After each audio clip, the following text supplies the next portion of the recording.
Giga Chad, look at Jiyan. You clicked on this video because you're like, wait, should I save for Yinlin instead of pulling for Jiyan, or should I pull for Jiyan and hopefully save, you know what I'm saying? So in this video, I'm going to be trying to convince you either or. I want to know in the comment section below, just from you clicking on this video, did you already pull for Jiyan? Did you get his weapon, or are you just saving completely everything for Yinlin and her weapon? Reasons why, like, I really feel like these two characters, even though the first like two limited characters, in some ways they kind of work the same. And I know that sounds crazy to say because they're different elements, they do different things, I get it, but by the end of this video I hope you guys understand what I mean by that. We all know that Jiyan is a 5-star limited character. He's arrow for his element, and honestly he's a Giga Chad and he's got some nice abs. But besides all that, how can he benefit your account, right? There's a couple things that I want to go over. He is a broadsword user, so he's a heavy sword user. I got really lucky on the weapon banner. I got it in my first 10 pull and I got his weapon, which is insane. And he's an arrow user, which basically means he is a crowd control unit. So basically in his whole kit, you know, he's got the auto attacks, he's got the skills with the dash, but the important part about his kit really lies within his resonance liberation attack, which is his ultimate attack. That attack basically helps you a ton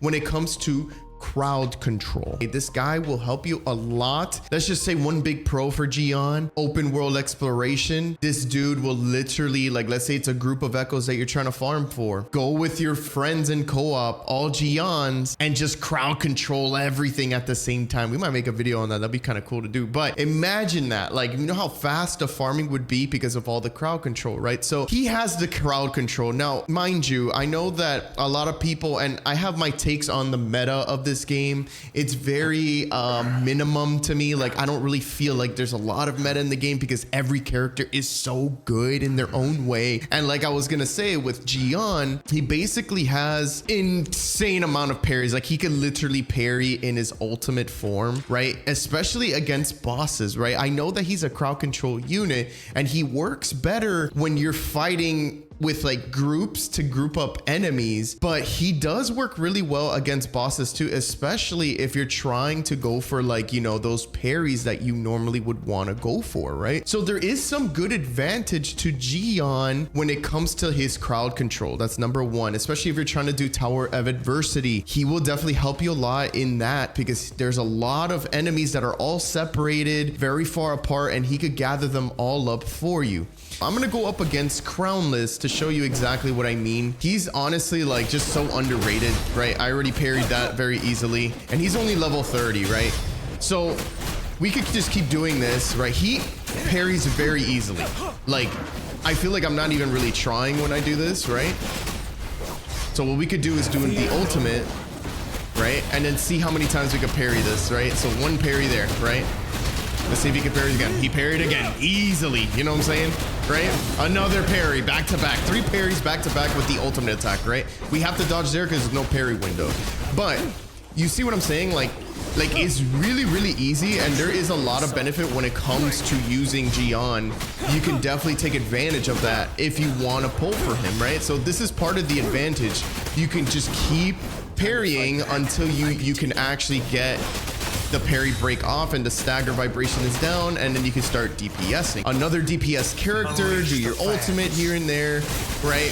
So that's pretty much how Jiyan kind of, like, I would say mostly pros and cons, right? I want to know in the comment section below, what do you guys think about Jiyan? Do you think Jiyan is a better suited character to pull for than Yinlin? I want to talk about Yinlin now for this portion of the video because Yinlin deserves a spotlight as well. Now, in a sense, right, these two characters, Jiyan and Yinlin, she doesn't crowd control, but she has a huge amount of AoE. You know, when you start DPSing with her and you do her, like, her forte circuit and all that stuff, right? She just covers so much ground, right? So honestly, they're both on the same boat. One controls the enemy and parries the enemy, while the other one gets even more AoE damage. So it really depends on like what exactly do you want to go for. Are you trying to beat the tower adversity? Both characters will be extremely beneficial in that because they could cover a lot of ground. So why not go for both, right? But the point of this video is to decide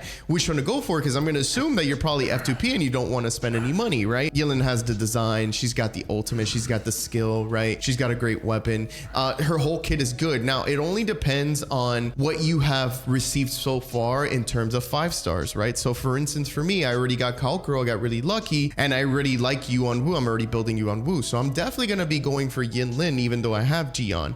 Now for Jiyan, when it comes to the team building, right, it's a little, you know, honestly, I feel like he could go into any team. I don't really think it really matters too much.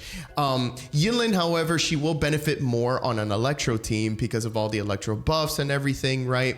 So it would benefit more on that type of team. You could essentially put her on any team, but Electro's probably going to be the best bet. Now for Jiyan, honestly, too, he's very well diverse. It's kind of like a better Yang, I would say. Like Yang does do the crowd control as well. Not as good as Jiyan, but you could basically use these arrow characters as supports to help you do the crowd control. Now, I'm telling you right now, underrated. Jiyan is gonna help a lot in tower adversity, especially towards endgame when you're trying to gather enemies or do a bunch of parries to get the stagger bar down.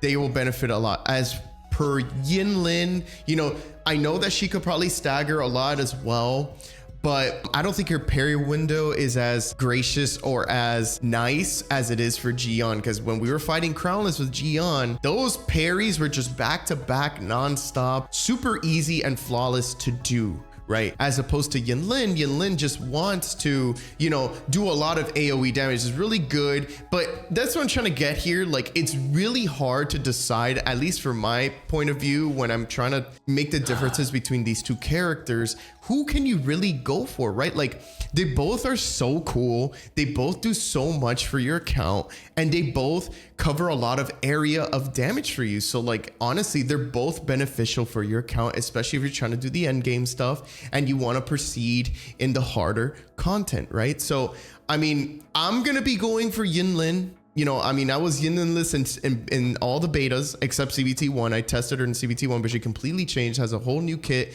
everything on that. You guys could make fun of me in the comment section below. Yinlin-less, you know, we already know that little inside joke in my stream. But besides that, I did get very lucky pulling for Jiyan. Now I'm just saving all my pulls. If I lose my 50-50, I'm definitely going to pull for Yinlin because honestly, she's just so cool and I want to pull for her. And I have Kalkuro and I have Yuan Wu and I want to try that team out. If you're deciding to save now. And let's say you're trying to build pity on the Jiyan banner and you really want Yinlin, go for Yinlin, dude. Honestly, all these characters right now in Wuthering Waves, especially all this meta stuff, dude, like I'm very casual right now, and honestly, every single character is good. I mean, the only ones I think are not good is probably Chisha, and that's it. Like I said before, and I've said this in many videos and many streams, it all comes down to skill issue. Try out the character, see if you like them. If you feel comfortable using them, then try to like master them, you know, try to be the best at using them, right? So it really just comes down to that. Do you like their play style? Do you feel like you would enjoy their play style? Do you feel like you're going to use them a lot in the future, right? Do you think they're going to be beneficial for you in the future for like other end game content that we might come across, right? So just think about all those questions as you're doing your polls and really think about it. This is just to basically help you decide on both the characters. I personally think that Jiyan and Yinlin basically kind of work pretty much the same. They both cover a lot of ground for you, right? Just different elements. Like that's the way I'm looking at it. I don't know if you guys have different perspective. Let me know in the comment section below how you guys feel about that. If I missed out on anything specific about these characters, please let me know. And maybe I'll make a more in-depth guide on these characters. If you're interested, please let me know if you want me to do some type of guide content on these characters. I'm going to be more laid back and chill about it. I'm not going into meta. I would like to show people how these characters fully function. So you guys let me know. You guys let me know in the comment section below. Thank you for watching this video. I'll catch you guys soon.